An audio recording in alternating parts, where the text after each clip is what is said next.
Почитувани гледачи, уште еднаш добро вечер и огромно добре дојде на ценетиот и респектиран Вангел Божиновски, архитект. Повтор пат му посакувам добре дојде во мојата емисија, кого го согледувам на еден посебен начин, затоа што ми е вистинско олицетворение оно што го очекувам од архитект да биде. Не да биде само стручен во својата работа и професија, туку и филозоф, и поет, и мислител. Човек кој малце храбро ги надминува границите на науката и многу ми се допаѓа вашиот наративен тон. Ја уште имам длабоки импресии од вашето прво гостување, кога ми отворивте еден сосема поинаков свет, кога говоревме за старата македонска архитектура, каде што ја бев едноставно вџашен и збунет, бидејќи очигледно некогаш работите тешко можат на терен да се добијат како директна слика што било. Понекогаш е потребен духовен и ментален напор за да се свати времето, за да се создаде вистинска слика. Фасцинантни работи кажавте тогаш. Благодарам. Еве сега тоа што некогаш сум го кажувал и порано, се обидов да преточам во една книга која би требало да биде достапна до сите. Значи станува збор за едно дело од еден подолг временски период собирано, кое е всушност предизвикано од еден голем знак прашање кој мене ми се случуваше во периодот на студирањето, кога ние ја изучувавме македонската архитектура, значи со епитетот македонска, од 19. век навам. Тоа мене ми изгледаше нелогично за еден народ кој во тие времења беше дефиниран како народ дојден во 6. век. И јас се прашував од 6. век до 19. век каде ние сме живееле. Легитимно прашање, браво. Но откако навлегов во оваа проблематика, па потоа, знаете, кога навлегувате во една таква проблематика, не го барате вие тоа што го направил македонскиот народ, се барате себе си. Тоа подоцна го откривате дека всушност вие го барате собствениот идентитет. Потоа јас открив дека далеку пред 6. век на новата ера суштествуваат артефакти кои представуваат дел од големата низа и големата ледена санта на македонската архитектура, која кај нас цирка само од 19. век и тоа некако, а најсигурно после земјотресот од 1963. Значи, во таа смисла, интересно е, мислам дека го доживеал сличното секој кој на ваков начин бил повикан од гласот на крвта да почне да истражува. И потоа тоа не ве остава мирен. Одеднаш ви се отвараат некои необични страници од книги кои немаат врска со архитектурата, а се поврзани со македонската архитектура. Едно моје истражување, на пример, за протомајсторот Ѓорѓи Новаков Џонгар, барајќи ја неговата црква изградена во Софија, јас ја погледав целата библиотека на Сојузот на архитектите на Бугарија, барајќи ја таа фотографија да видам како изгледала таа црква, историски факт. Постои старите урбанистички планови на Софија ја регистрират и јас не можев да ја најдам. И потоа, веќе тотално разочаран дека не можем тоа да го најдам, подигнав една книга во мојата близина која беше монографија за касапите на Софија. И таму ја најдов црквата. Имено таа се наоѓала на Касапскиот плоштад.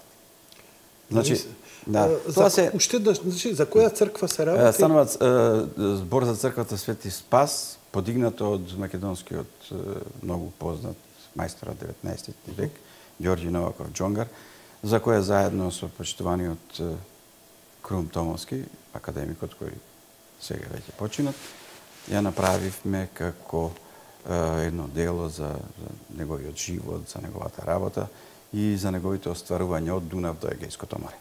Значи, тоа беше едно студиско патување на кое бев испратен од Македонската академија на науките да истражувам. Не, ова го кажам само како анекдота, кога ќе почне нешто, некој глас да ве води, тој ви ги открива и некои работи кои нормално вие никогаш не би барале кај касапите податоци за архитектура.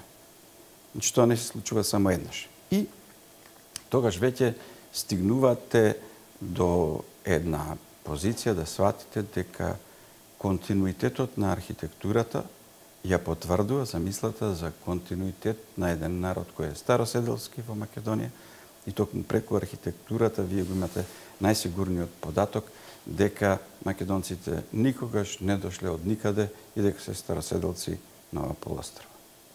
И тоа е оваа книга ваша која ги содржи овие ваши истражувања и размислувања. Да, во оваа книга јас тоа го предавам преку есеи кои зборуваат преку еден професионален јазик, а и во книгата се цитирани определени емисии на мојата радиопрограма Немиот говор на просторот, која јас сега веќе не ја водам, меѓутоа до пред 5 години беше дел од мене, во која зборував за македонската архитектура и култура и некои емисии се овде во книгата директно предадени како што оде на програма на Македонската радио.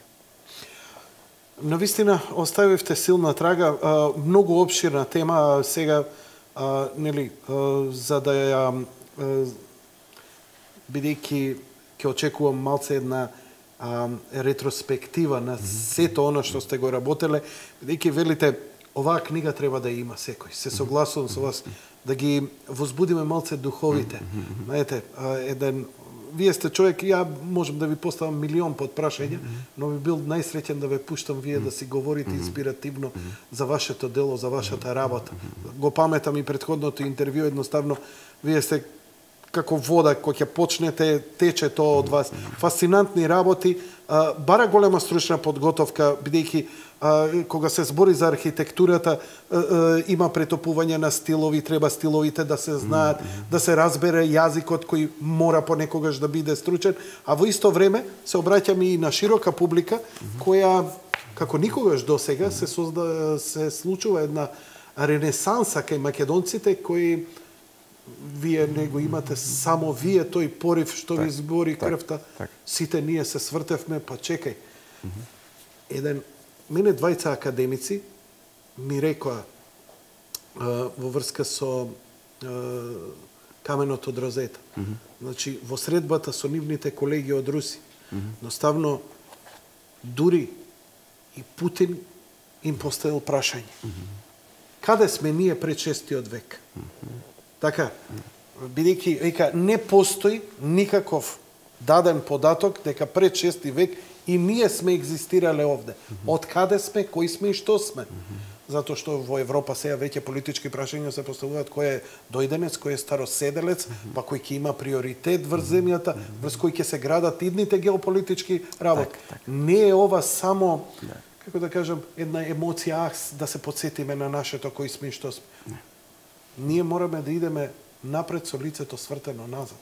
Мораме да знаеме кои сме и што сме. И овие работи, едноставно, кога веќе и другите народи кои ги нарекуваат словенски, што значи народ кој го пренесува Словото Божјо, почнуваат да се прашуваат, бидејќи сите нигде ние пред 6 век не нема. Не само нас македонците, според современата наука. Сите они си го поставуваат прашање, чекај, кај сме пред тоа?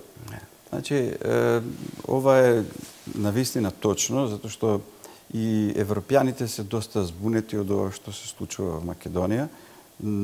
Тоа не е предизвикано само поради тоа што еве ние го направивме проектот 2014, затоа што 2014 е многу значаен проект.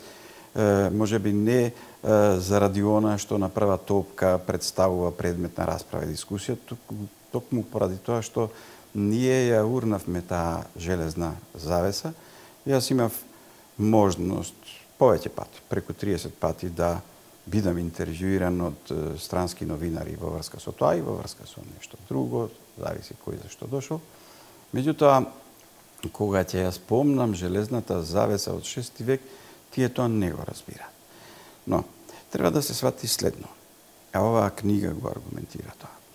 Немаме ние историски податоци пласирани во учебници или во книги, кои изворно се македонски. Значи, ние сме следбеници на податоци пренесени, преведени од една мисла за тоа што сме ние, што се вртела во најромантичниот период на европската наука, значи 19. век. Тоа, бидејќи тоа се преточило не само во книга, туку и влегло во учбеник, сето тоа представува предизвик за секој добар ученик, кој сака да добие висока оценка и да бе петка, да преку потврда на тоа што е напишано во учебникот, уште една потврда и уште една, ја докаже вистината која веќе е напишана во учебник. Многу малку ние ни системот сме биле воспитани да поставуваме прашање дали е така, иако очигледно е невозможно да биде така. Пример. Ние зборуваме за тоа дека имало Словени во 6 век, меѓутоа литературата која дури е наведена кај нас, не верувам дека кој да е научник во сферата на која да е историја. Историја или на уметност, или на архитектура, да не зборуваме, тоа не постои. Во општата историја бил во можност да консултира оригинал.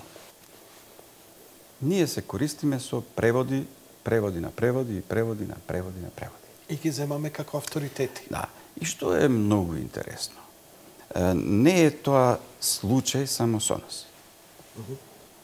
Јас цитирам овде еден автор, иако не со оваа анекдота, неговото дело го пролистав. Тој е канадски професор кој има дипломатска кариера и бива дипломат на нашата територија. Значи Цариград, Белград, Софија. Запознавајќи се со луѓето тука, тој пројавува интерес за така наречената византиска култура. Потоа, тој интересно е се ова што го знам и што е напишано во нашето западно учебникарство и западна наука, никако не се совпаѓа со ова ја што го живеев и што го видов овде. Нешто не ми е во ред и решава да напише историја на таа така наречена Византија.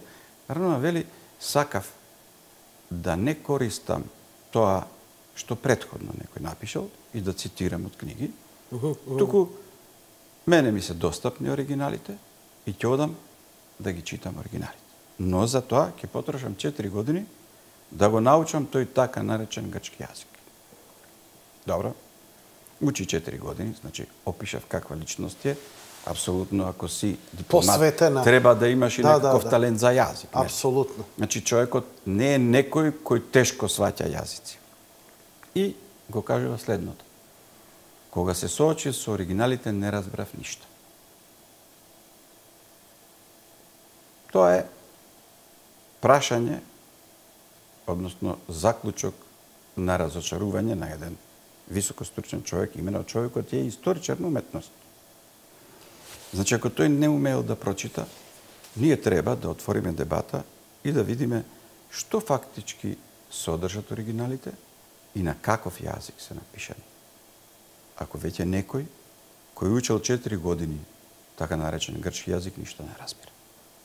Значи, ако тргнеме од таму... Се мисли на смисловно што е кажано или не го разбрал тоа што е напишано. Што сака да каже? I did not understand a word. Тоа е оригиналот. Значи не разбрав ниту збор. Како е возможно Он знаел старогрчки, но тоа што го чита суштината не може... Тој не можел да разбере на тој јазик ништо од тоа што е напишано во оригиналот. Значи сега тука прекинувам и оставам тие што не гледаат или тие што ќе дојдат на промоцијата во петок. Јас ќе повторам ова уште еднаш. Браво. За да нека размислуваат, бидејќи верувам дека ќе дојдат и колеги, ќе дојдат и професори, да размислат за тоа. Јас се сеќавам по еден повод кога се обидувавме да го направиме правниот факултет да се вика Јустинијанов, академик Петар Илиевски меѓу тоа што учествуваше и тој во таа расправа дали да, дали не, кога и што, тој рече треба да внимаваме да бидеме блиски, односно да ги консултираме оригиналите. Ова друг еден професор, странец, канаѓанец, го кажува сосема попрецизно и поинако. Значи, во тие оригинали, врз основа на она што покојниот професор Лапе го има напишано некаде 50 и некоја година, цитирајќи го Прокопиј Кесариски, нема кај Прокопиј Кесариски ни еден збор кој може да се прочита словен. Значи, нема словени во 6 век. Но, оваа цела елаборација, зошто е права? Затоа што се покажува вистински големото прашање кое мене ми се случува во периодот на студирањето, дека се она што нам ни се раскажува е всушност како да му се раскажува на еден тим кој е во определена лига, на тој начин играчите да се обесхрабрат од противникот. И кај нас сега што се случува?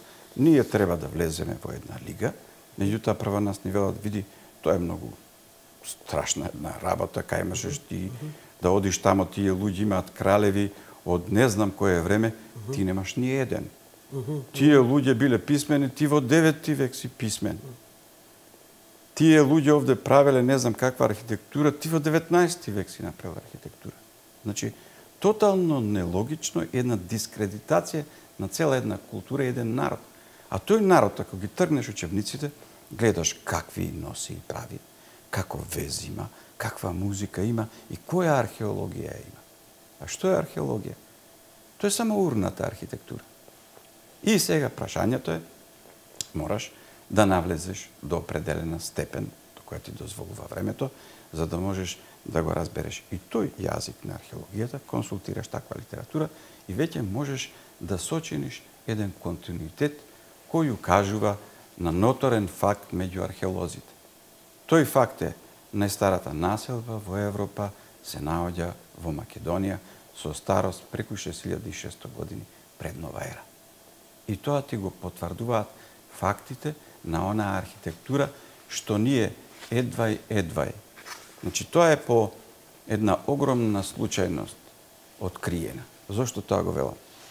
Ниеден досега неолитски артефакт, освен од оние во 21 век, не е откриен, а да не бил назначен од некој селанец кој рекол, бе, дојдете да видите што сум нашол. Адам одговрлива? Да, не само Адам. Адам е најден со намера. Оди екипа на еден локалитет кој предходно е кажан на археолозите пред 25, 30 или 40 години дека постои. Значи, она што народот го знае, сакал да го сподели со своите институции. И неолитот е најбогатата точка археолошка и најзначајната за светската култура во сите други, да речеме, поделби на археологијата и најмалку истражен. Ние немаме населба која би можела да се пофали дека е барем 10% истражена од сите неолитски археолошки локалитети што ги имаме. Значи, мислам, оваа книга инсистира на тоа да се одделат повеќе средства и да се загреат повеќе млади археолози да го истражат токму овој период.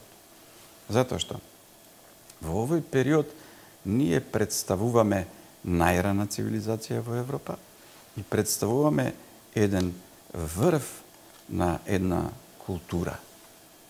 Поради климата, поради судбината, поради многу работи, кај нас се развива првата сериозна архитектонска дејност со врвни резултати, кои мислам од се она што можев јас да го видам, се ненадминати во рамките не само на нашето полуострво и Европа, туку можат да се споредат и ја надминуваат многу познатата култура на Блискиот Исток, која исто така во тоа исто време развива една завидна цивилизација. Дали, кога спомнувате најстарата населба, се мисли на наколната населба која е пронајдена во Македонија? Не е наведено. Не е. Тој податок го најдов кај Елис, го најдов кај во еден интервју што го правев со францускиот археолог Катрин Коман, што е доктор на науки, археолог, член на Кралска академија и така натаму. Значи таа изјава ја даде за мене во емисијата "Не ми одговор на просторот" за Македонското радио и рече дека цивилизацијата, културата на Европа започнува во Македонија. Значи тоа може да се проследи. Вие можете да го посетите она што ние и без многу напор сме го извлекле од натрешноста на македонската почва, дека тоа е со неверојатно висока култура, знаење, технолошко знаење направено во Македонија. Ако го споредите со она другото што го има на други места, ќе видите дека тоа е далеку повисок степен на цивилизација. Со овде имам дадено една споредба помеѓу тоа што е откриено, а откриено е многу и се истражува преку 40 години една населба во денешна Турција, се вика Чаталхујук. И ако се направи споредба со тоа таму што е, бидејќи староста иста, и што она ние што сме го откриле во една или две кампањи во Породин, ќе се види која е, или во Велушина, која е огромната разлика во вештината, во начинот на поимањето на тоа што е архитектура, каков светоглед имале нашите луѓе тогаш, каков тие луѓе таму, и ќе се види дека ние се наоѓаме на повисок степен цивилизацијски во однос на тоа. Таа се смета за напредна, многу позната култура. Сметате дека во Европа, дефинитивно од овдека, од овие краишта, ова е најстарата архитектура, цивилизација која се создава како?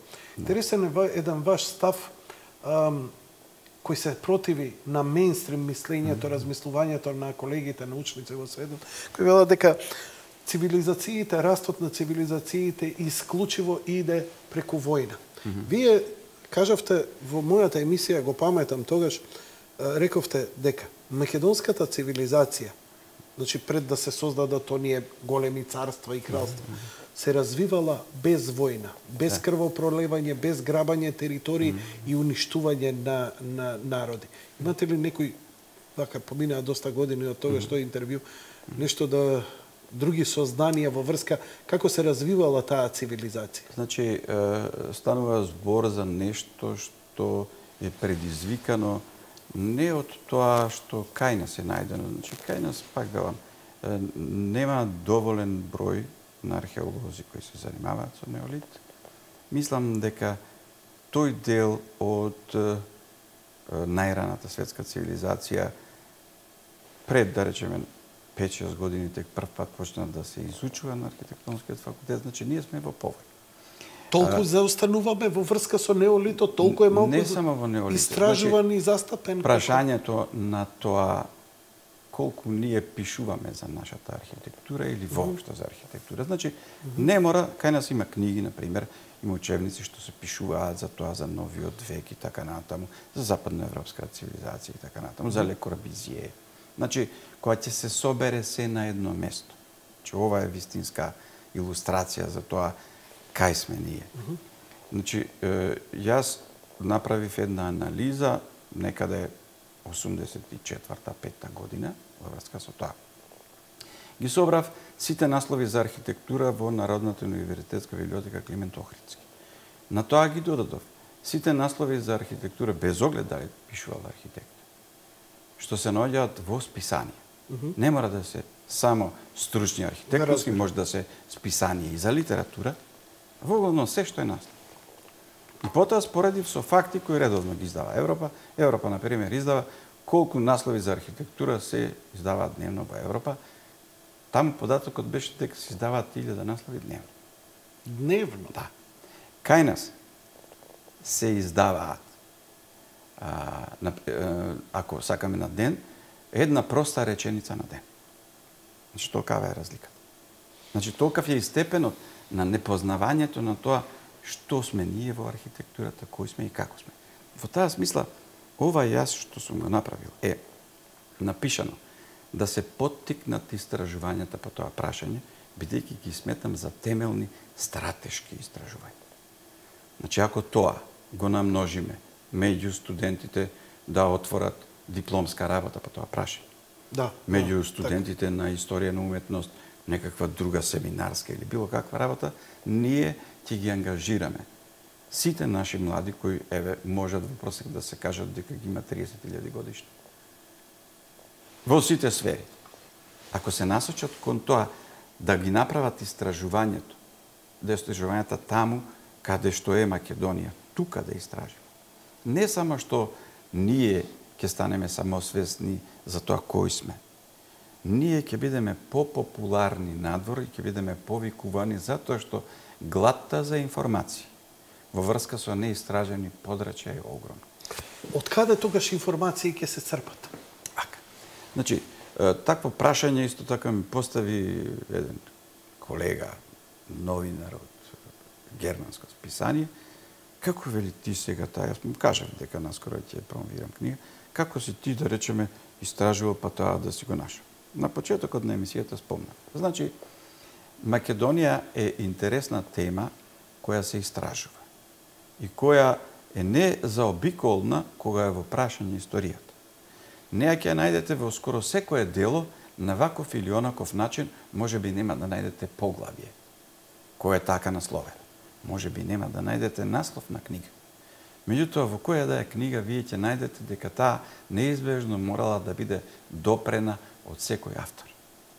И собирајќи ги тие реченици, мисли. Например, Силвија Милер, во незините истражувања за античката архитектура, нормално не може да е заобиколи македонската архитектура, вели македонската архитектура сака живопис на фасадата.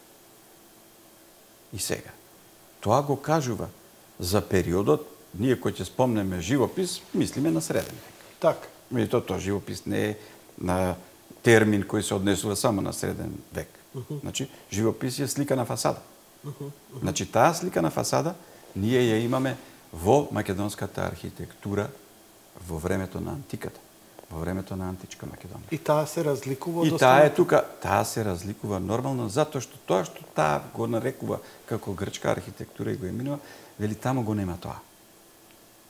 Сега, има јасна дистинкција. Тоа е многу јасен податок. Таа реченица што кажува? Прво кажува дека македонците сакаат илузионизам на фасадите. Тоа илузионизам на фасадите значи дека македонците знаат што е перспектива. Инаку вие не може да постигнете илузија. Илузија што е? Да постигнете трета димензија на две димензии. Значи да постигнете простор. Ние до ден денес во нашето учебникарство велиме нашите зографи, бидејќи не знаеле перспектива, тие не знаеле да нацртаат како што треба, па вака невешто многу се мачеле да покажат блабина, па им биле залепени. Тоа воопшто не е вистина, не е точно. Сосема е друга идејата зошто тоа така се правело. Тоа била една многу тешка задача да се направи тоа. Треба ти да го знаеш и да го одземеш поради определена причина, таа трета димензија одземеш. Значи, тоа е еден сосема, стои тоа во книгата, но тоа е сосема една друга приказна. Ќе ми биде интересно да го прочитам. Значи, основната работа што е? Во книгите што јас некогаш се случува во барањето на ова, да препрочитам книга која сум мислел дека ја прочитам, меѓутоа со ваква идеја. И таму откривам многу чудни работи. Јас Манфорд, бидејќи го сакав, тој беше дел од задолжителна литература по урбанизам. Јас не го видов тоа сега што го видов кога како студент го читав Манфорд. Манфорд ја опишува Атина, за која ние велиме дека бил некој град, не знам каков по филмовите, то се мермери, то се чуда, па луѓе елегантни, па не знам што. Она што го пишува Манфорд, цитирајќи патеписец од тоа време, оригинален спис. Значи, Атина е тотален керпич, без канализација, со никакви улици и нема ништо од она што ние како архитекти, како не знам, замислуваме, сонуваме. Има посебно поглавие за тоа. Има посебно поглавие за тоа да има една, како да кажам, легенда за Партенон. Но не знам што е се измислено. Твојата е фасцинантна. Така имаш тука аргументи, господине Божиновски. Ја ден денеска дури од чиста забава, кога ќе влеземе во расправа со некој про и контра, кога ќе ги изнесам овие детали, ги едноставно нема текст, нема продолжување. Ве молам повторете го тоа за Партенонот. Јас сум и ден денес фасциниран. Значи, Што е Партенонот? Дека бил тоа светилиште? Значи вака, Партенонот прво се споменува како врвно светилиште на Атина, значи храм, свето место. Потоа Партенонот многу, како да кажем, лабаво се спомнува дека е направен од Иктин и Каликрат, но многу ретко се спомнува дека Иктин и Каликрат, ако дозволиме дека тогаш имало грци, што не е вистина, но заради една општа комуникација тоа да кажуваме, направен е од Пелазги и тоа тие податоци тогаш го кажуваат и тогаш. Значи, тој не е направен од, да речеме дека имало, па грци. Значи, правен е од странци. Ако едно такво светилиште, кое е многу важно, значи, тоа така е поставено, така ни е раскажано, не е направено од грци, значи, тие немале доволно луѓе кои се грамотни да направат таква работа, позајмиле странци, бидејќи Пелазгите не се грци. Добро. Натаму, за Партенон се зборува дека тоа некој врвно дело на светската архитектура, која не само сега, секогаш многу се славела. Меѓутоа, кога се правени првите списоци за архитектонски вредности, зашто како денес што викаме во светот, најубави згради се овие, па има разни списоци, споредување и така натаму, и порано секогаш тоа се правело, во 7 светски чуда, нешто што е правено 400-500 години после Партенон, тој не се споменува. Дека е некаква вредност. Во рамките на таа класа на објекти се спомнува сосема друг објект кој се наоѓа во Азија. А тоа е? Храмот на Афродита во Ефес. Значи, тој во тоа време е рачунат како нешто што навистина вреди. Значи, во време на една иста таква технологија на градење, во време кога такви архитекти се серијски произведуваат, сите знаат тоа како се прави, тие тогаш не го ставиле на пиедестал. Пиедесталот е ставен откако во Западна Европа некој решил да исконструира една приказна.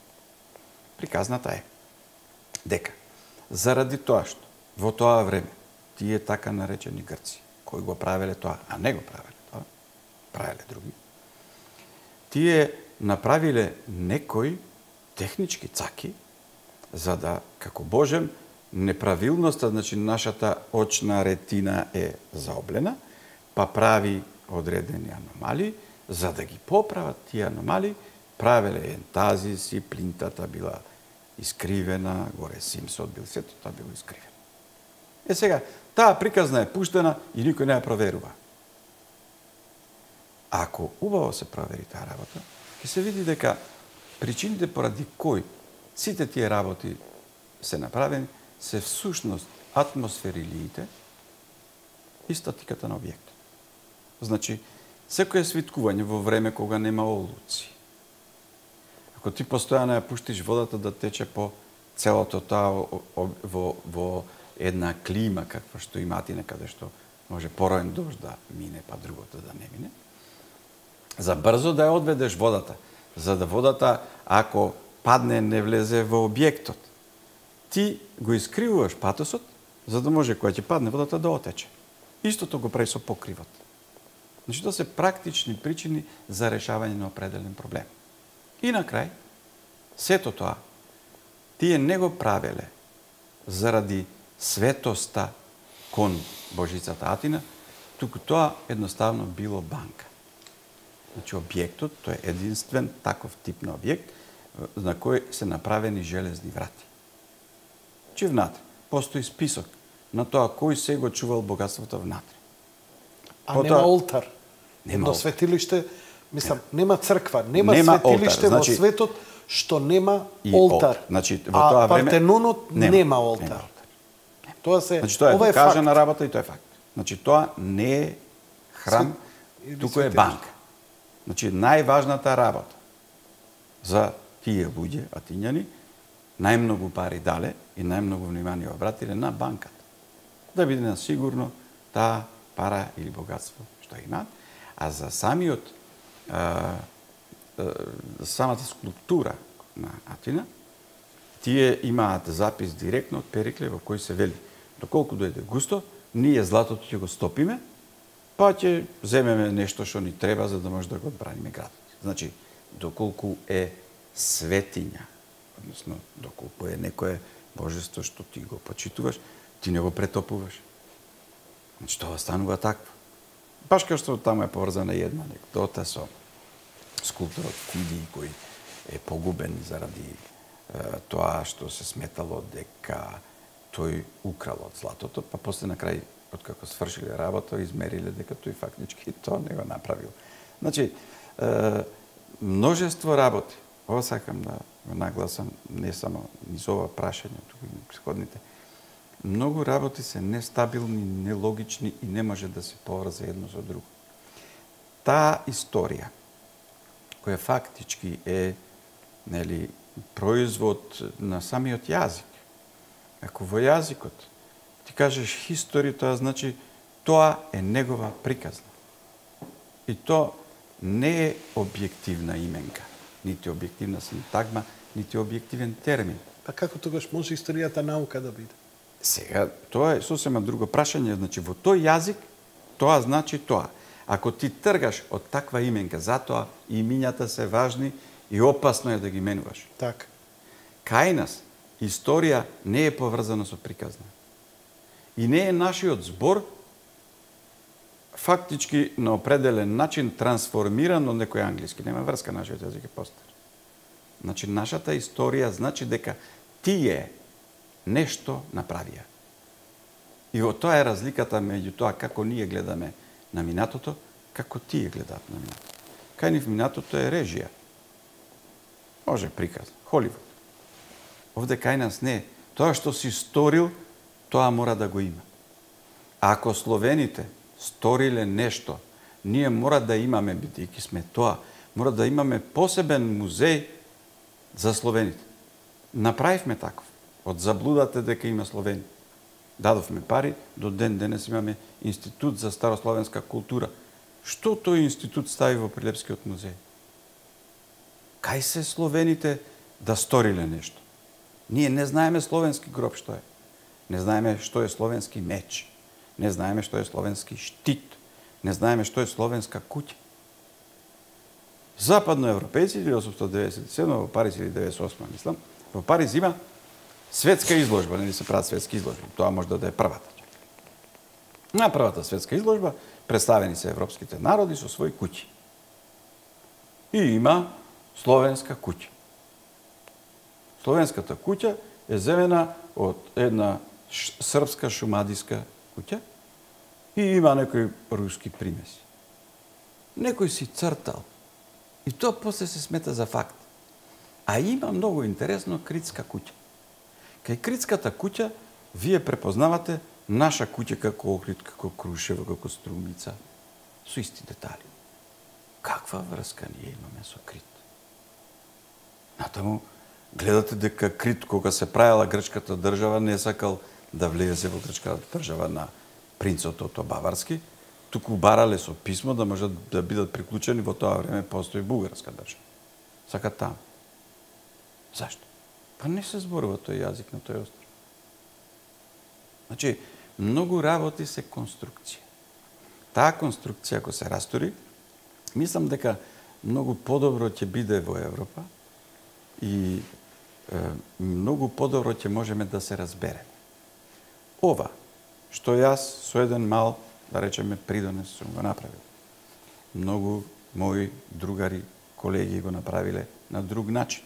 Еве, трудот на Каменот на Розето, трудот на Васил Дилјев, трудовите кои ги има направено Симе Пандовски, покојниот, Ангелина Маркос, што прави.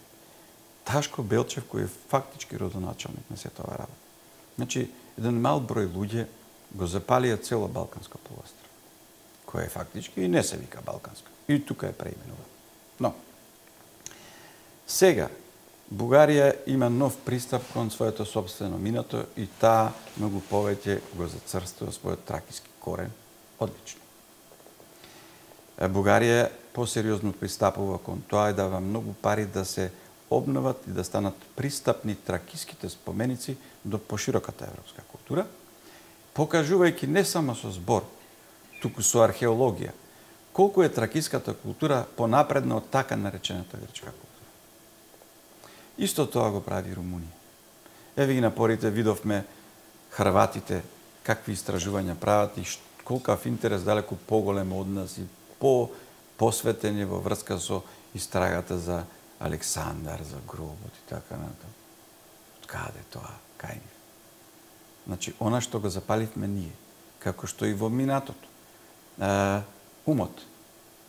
Тоа што значи култура, што значи расправа меѓу интелектуалци, пак се разгорува одовде. Да не беше Македонија, Отоманската империја ќе останеше Отоманска, немаше се вика Турција, затоа што од кај нас почна таа револуција. Да не беше македонската ренесанса, се уште во така наречената Византија ќе стоја на власт иконоборците. Да не беа македонците, немаше да биде напишан новиот завет онака како ние што знаеме. Истото важи за Стариот завет. Ова не е од книги кои се пишувани за Македонија. Ова што го кажувам за Новиот Завет го пишат еврејските книги.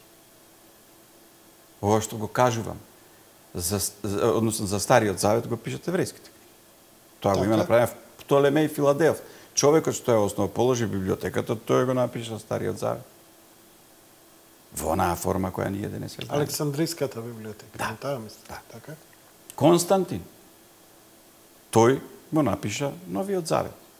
Ги затвори попоите во црквата во Никеја, стави клjuč и рече додека не напишете како било, нема да излезете. Во тоа време имаше многу расправи. Да не беа македонските интелектуалци, не ќе можеше да видат ни Кирил и Методи. Па македонската династија кога дојде на власт, Кирил и Методи отидоа, па го ставија македонскиот јазик за службен јазик во државата. Не отидоа тие до писменат никого. Која е таа приказна дека тие отишле до писменат? Никаде во ниедно писмо на Ростислав... Измислиле нов јазик. Ама тоа, писмото на Ростислав не бара да дојдеш ти нас да не описмениш. Туку бара дојди на наш јазик да се проповеда. Е така. Потоа, кој го измисли тоа дека тие измислиле писмо? А што со фактите кои се откриваат дека кириличното писмо постои пред нив? Така. Значи, кога ќе видиме, многу е клучна улогата на Македонија и тоа добро се знае. Главната теза е дека македонците во антиката постоеле како антички народ, но исчезнале како маите и дека таа дупка ја пополнуваме ние кои сме дошле од зад Карпатите, иако реченица е напишана која ќе застанеш во Киев зад Карпатите. Нестор Киевски ја напиша 300 години по 6 век. Да, што значи доаѓале од оваа страна, не се. Тоа се на една реченица се гради една теза, ова е како една реченица, кажи ми една реченица што некој кажал и ќе направам за него да биде обесен. Буквално така на момент ми се чини. Како сега со новите сознанија, бидејќи гледате и во нашето општество, имате бивши премиер, имате цела една партија, опозиција, една прозападно ориентирана ориентација на луѓе платеници од таа страна кои тврдат дека тој гап го пополнуваат словените, нешто чепнуваат од тоа што наоѓаат тука и од тука почнува. Вие тврдите дека постои континуитет на овој простор од неолит до денес.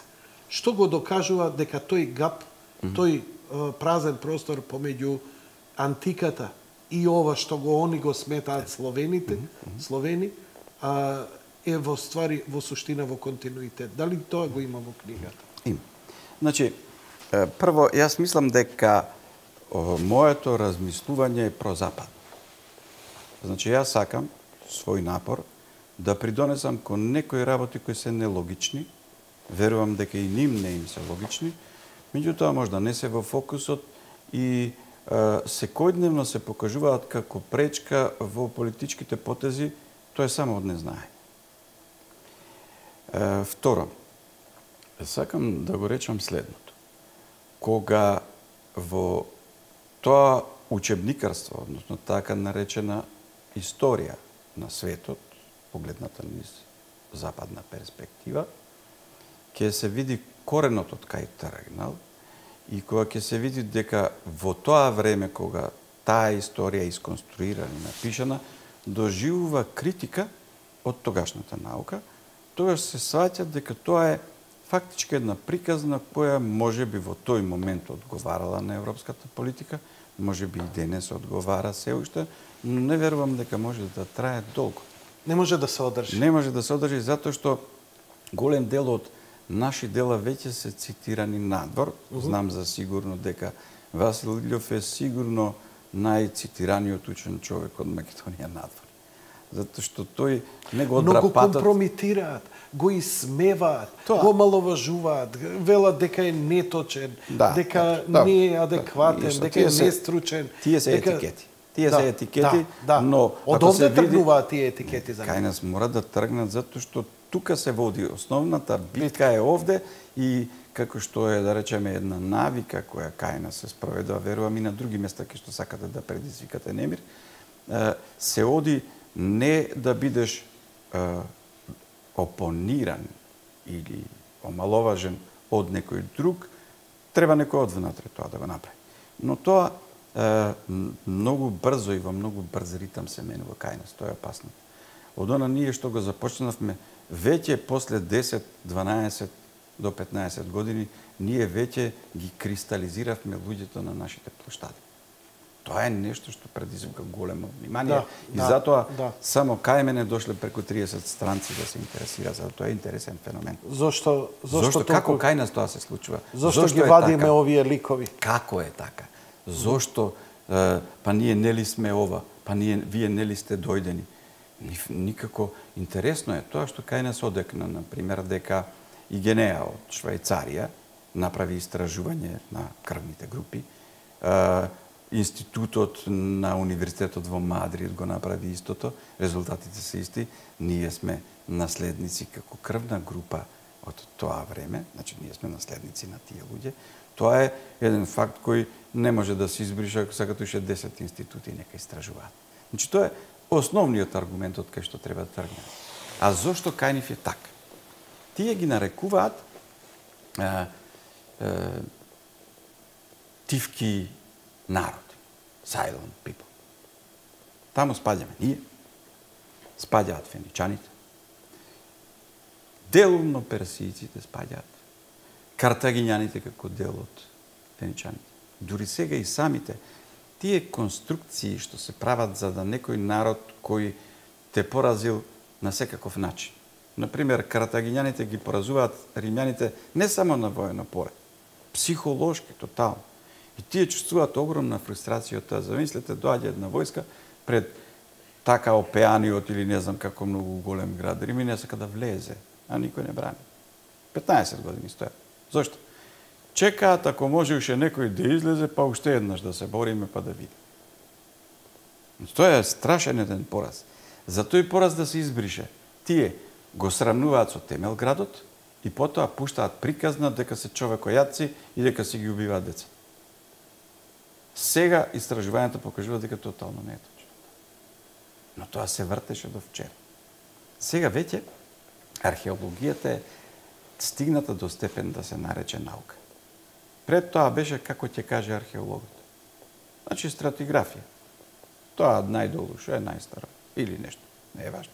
Па ние до пред 21. век во нашите учебници, нашиот неолит беше стар 4500 години едва, пред нова ера. Во истото тоа време, надвор, тие што дошле кај нас, па зеле предмети, па ги истражиле, му наоѓаа старост до 10.000 години пред нова ера. И најстариот неолитски артефакт во Европа е од Македонија. Тоа не е нагласено. Ама ако ја свртите последната страница на таа книгата, кај што е индекс на истражени предмети, видите дека тоа е фактички најстариот артефакт. Но, значи, сите тие истории фактички служиле како потреба на определена политика на определен европски народ. Сега тоа ќе се промени. Мислам дека за сето тоа стои не само машата на нашиот јужен сосед, владата. Јас не мислам дека тука стане збор за некој народ кој има таков антагонизм. Но тие мораат тоа да го прават. Станува збор за една наша квалификација во која што досега се покажавме најдостојни, најдостоинствени и најпочитувани во Европа. Порано некако многу лесно ние се откажува. Ќе му речат на некој тамо, од така, нели, што сме го ние изгласале, ај смени го знамето, тој ќе го смени. Ај смени нешто тамо, тој ќе смени, не знае зашто го менува. Зашто му рекле, види, многу подобро ќе живееш. Само заради тоа. Јас имав расправа со еден бивши министер за урбанизам. Што сме биле кои сме. Му велев, немој да го менувате знамето. Ај бе, рече, ти да видиш колку поарно ќе живееме. Велам, полошо ќе живееме. И така излезе. Ние го изгубивме достоинството во светот со тоа што знамето го дадовме вака. И сега ти како назад кон тоа да се вратиш. Значи, оваа борба што ја водиме, зад која што, значи, зад народот застана и владата, е за мене најдобриот потез што досега сум го видел во политичко раководење и мислам дека таа борба ќе ја добие. Одиме со кратка пауза, веднаш потоа се враќаме назад во студиото. Вангел Божиновски и неговата книга Прилози кон историјата на македонската архитектура. Мислам дека дел од разговорите и тоа како ги заинтригира гледачите и ќе се заинтересираат за оваа книга. Оваа книга официјално се уште не е промовирана. Да. Промоцијата ќе биде во петок во Музеот на македонската борба, напладне во 12 часот. Промотори ќе бидат архитект, виш конзерватор Васил Илјов, поетот Санде Стојчевски и професор Петре Башински. На промоцијата јас ќе презентирам и неколку паноа кои представуваат реконструкција на неолитската архитектура, неолитскиот дизајн и женската носија од тоа време. Мислам дека тоа немав можност се да го ставам во книга, но мислам дека тие реконструкции најдобро го илустрираат она што мене ме подигна да го создадам ова дело. Потоа, предпоставам, книгава ќе живее животот во книжарите. Да, Матица Македонска издавач, Министерството за култура на конкурс додели средства за издавање на оваа книга. Јас сум благодарен и до Министерството, и до издавачот за напорот кој го сторија ова да го види читателот, да може да биде достапно до секој. Верувам дека сите што ќе го отворат ова и што ќе прочитаат определени поглавја, кои можат да бидат целости сами по себе, може да биде интерес само едно поглавие, ќе забележат дека континуитетот на постоењето на македонскиот народ се огледали и во самата архитектура и ќе си помогнат себе си околу некои работи кои се сметале за аксиоми и биле пренесени така за да бидат повторени, за да можете да добиете убава оценка, дека тие сами по себе стојат на стаклени нозе и дека не можат да издржат една, да речеме, не многу жестока аргументација.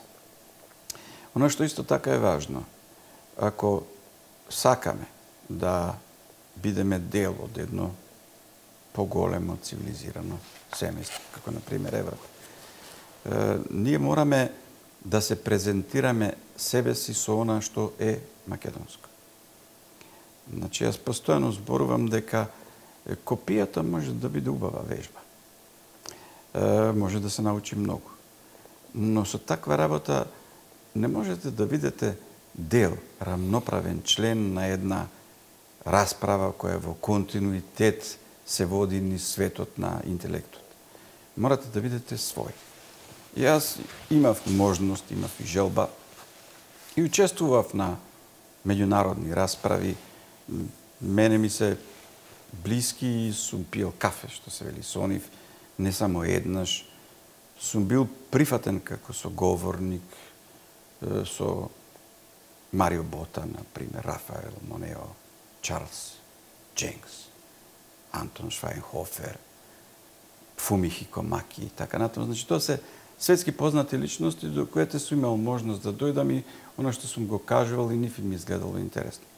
Меѓутоа, не им изгледало интересно ништо што јас сум кажувал во смисол што се прави во светот, што тоа Западна Европа прави или што прави Јапонија. Иако сум знаел, иако сум го кажувал тоа гледам дека нив не ги интересирало и ме чувствувале како инфериорен.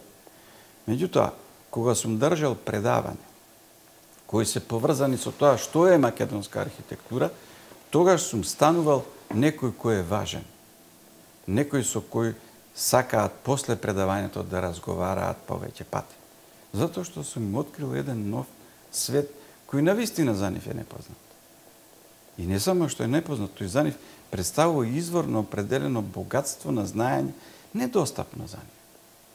И јас тврдам, кога овде ќе се испечати каква и да е книга која е поврзана со нашето изворно, таа сигурно надвор ќе доживее успех. Значи, во таа книга ќе се видат вредностите кои ние несомнено ги имаме. Тие вредности ги има по сите наши населени места, кои не се малку. Секаде ги има. Значи, секој странец кој јас сум имал можност да го донесам и да му покажам, не си отишол одовде без возбуда, без желба повторно да се врати. Зашто јас не сум му кажувал, например, дека еве Скопје е Копиле, како што прават некои колеги. Тоа е страшно смешно, толку е, како да кажам, понижувачки за тој автор, тоа да го кажува. Мислам дека секој што за својот град надвор ќе каже тоа, мислам дека е дискредитиран однапред. Значи, јас сум кажувал кои се вредностите, затоа што тој не е дојден овде за тоа. Тој е дојден овде да види вредности кои може да ги спореди и евентуално да ги користи.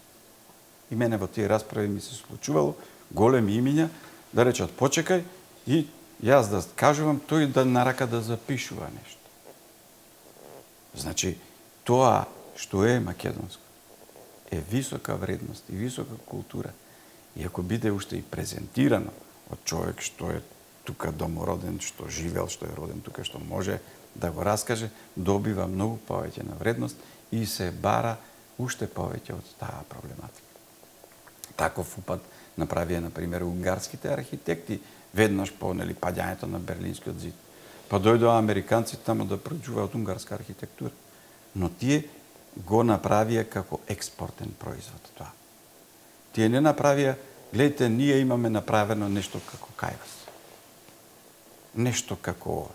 Не, тие тргна од нивната изворна народна архитектура, која е во главном во дрво работен, и предизвика еден американец да докторира на тоа, друг да пишува книги за тоа. Че она што ние денес го правиме. Има сериозен уплив надвор, не само што кажав на нашето полуострво, туку она што го вика меинстрим, значи она главна матица на размислен во Соединетите држави, воопшто не е дека грците се македонци. И тоа не е без нашиот напор овде што сме го внели. Исто така, главната матица, меинстримот на размислување на австралиската наука, исто така не е дека грците и македонците се исто. Само уште во Европа, но не секаде во Европа. И веќе таа работа полека ќе почне да се менува. Тоа е основната цел. Не да се растури нешто што е нечија приказна. Но ти мораш да имаш твојата приказна. Ако имаш твојата приказна, ти представуваш дел од едно општество и имаш еден инструмент кој има поинаков звук и ќе те примат во оркестар. А ако ти сакаш да свириш како некој друг, кој пред тебе, тој го измислил тој инструмент, па ти кој знае дали тоа можеш да направиш? Ново компонован турбофолк народ сака да направи од тој турбофолк е за мене еден позитивен производ кој е made in Serbia. И тој тие на определен начин го туркаат, се произведува, се продава, значи тој е пак определен производ. Низ времето, што ќе се покаже? Дека во рамките на тој жанр да се произведат 10 песни е доста. Значи, мене тоа ме интересира. Ајде, еве, нека се измисли некаков не турбо, арно слоу фолк во Македонија, како еден нов производ, и ти да направиш дека тоа е еден сој, кој е токму од овде, да произведеш една машина продукција, може би на почетокот тој не ќе прави така како што треба, но после ти ќе го направиш. Значи, оригиналноста е клучна работа. Ние, како македонци, со оригиналноста сме направиле нешто. Зошто се вика македонска ренесанса во сите учебници натворне во Македонија? Тоа не е добро. А македонската ренесанса е македонски производ. И тоа е врвна архитектура. Тоа е нешто неверојатно специјално се проучува на другите факултети. И не се вика поинако. Значи, во сето тоа што ние мислиме дека е непознато, во кое што ние мислиме дека стапнуваме како пионери, ние сваќаме дека и другите тоа го истражувале и многу е полесно кога веќе имаш некој однадвор кој тоа го истражува, до тебе е само да го препознаеш. И да го собереш на едно место за да го прикажеш. Не треба некој специјален труд. Например, истражуваш некој ново животно потполно непознато, можеш да имаш некоја споредба, не. Ова е многу стара цивилизација, само што ќе ја најдеш на друго место под некакво друго име. Меѓутоа, нејзината форма, нејзината содржина, нејзината порака, веднаш ја препознаваш. Зошто се вика македонска архитектура среден век, од македонската ренесанса? Не заради тоа што ние откривме дека тука се чувствата на некој фреско живопис, туку самите цркви. Тие се направени на таков начин. Мене тоа едно случајно ми се го доживеав. Монтирам некоја емисија која беше поврзана, јас сум правил многу емисии такви во македонската телевизија, за тоа што е Македонија, краеви и така натаму. И сега една црква беше која е изградена во тој, дали беше, например, Свети Заумли, например. Може да беше Канео, sad не можам да сетам кој.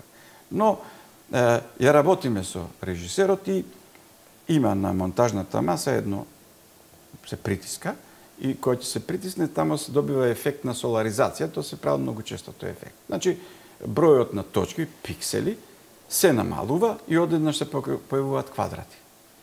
На која да е таква црква тој период? Ако притиснете, кој ќе се појават квадратите, вие ќе видите дека фасадата е ископирана народна носија. Тоа е неверојатно. Значи, од таму, таа фасада е со жолто-црвени тулички ставени, камчиња ставени, не се случајно ставени.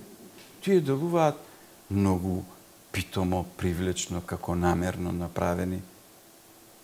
Кога ќе го соларизирате тоа, вие добивате народна носија. Иначе, тоа се неверојатно. Соларизација во суштина значи дополнително пребреснување, осветлување од сонце. Фасцинантно, можам да ве слушам до сабајле. Ќе дојдам на вашата промоција во Музеот на револуцијата во петок во колку 12 часот. Во 12 часот, каде што ќе биде промовирана книгата Прилози кон историјата на македонската архитектура. Да ја книгава во кадар и фейд аут до исклучување. Ми се допаѓа насловната страница, Кочов и Дановски ја правеше и него му благодарам, тој со голема љубов го направи ова. Лека ноќ и пријатно, почитувани гледачи.